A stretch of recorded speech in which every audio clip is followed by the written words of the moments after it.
malunggay. Magluluto tayo ng something different and healthy food. Ano kaya ang ating lulutuin?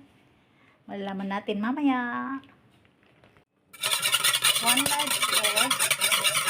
Beat lang muna natin. Tapos 3/4 cup sugar. Mix lang natin siya.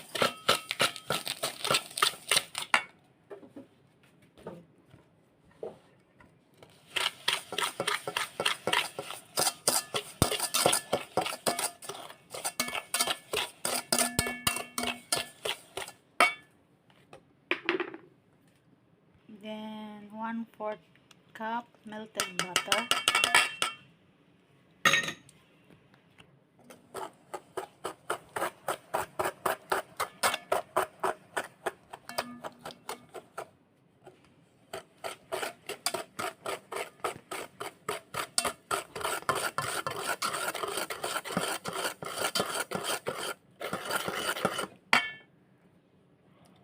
Then 1.5 cup moringa water.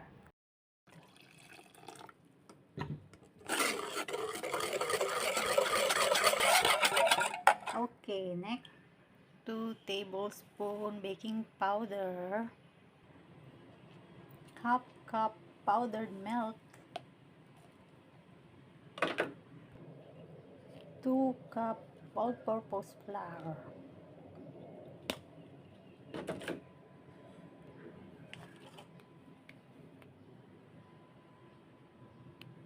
Mix natin sa pa.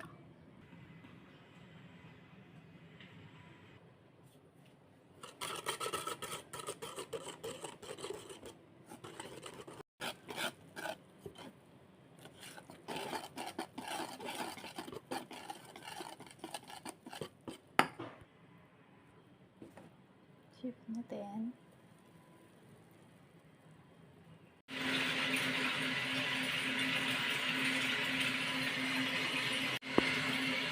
Ating salahin, maglagay na tayo ng half cup na carrots. Ihalo lang natin yung carrots na mabuti. Tapos vanilla essence, half cup teaspoon.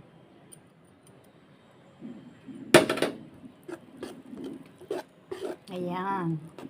Ready na i-steam ang ating butter. Ayan. Habang nagpapakulo tayo ng tubig, i-ready na rin natin ang ating cheese at moringa leaf. At i-ready na rin natin ang ating molder. Tapos, lagyan natin ng butter. Tapos, yung cheese at saka yung moringa leaf para sa dekorasyon.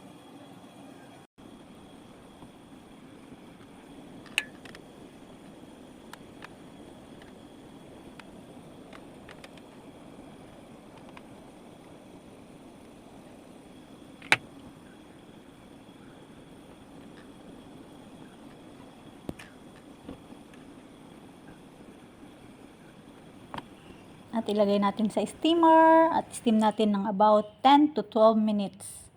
At ayan, yummy! Ayan, ready. After 10 to 12 minutes, ready na. And alisin natin from steamer, palamigin ng konti, tapos alisin from the molder. Then, ready to eat. Enjoy our puto cheese with gulay. God bless us all, guys.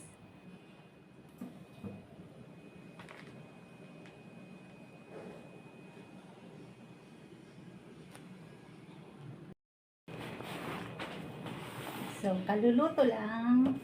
First time kong gumawa ito. Tignan natin. Thank you, Lord. Bless this food. In Jesus' name we pray. Okay. So, ang bilis.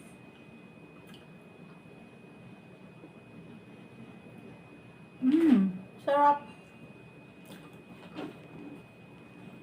Perfect. Sarap niya.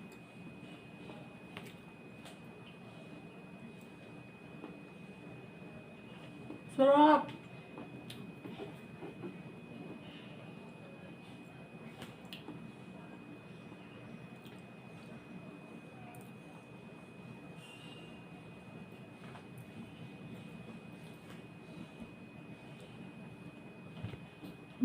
Lambot.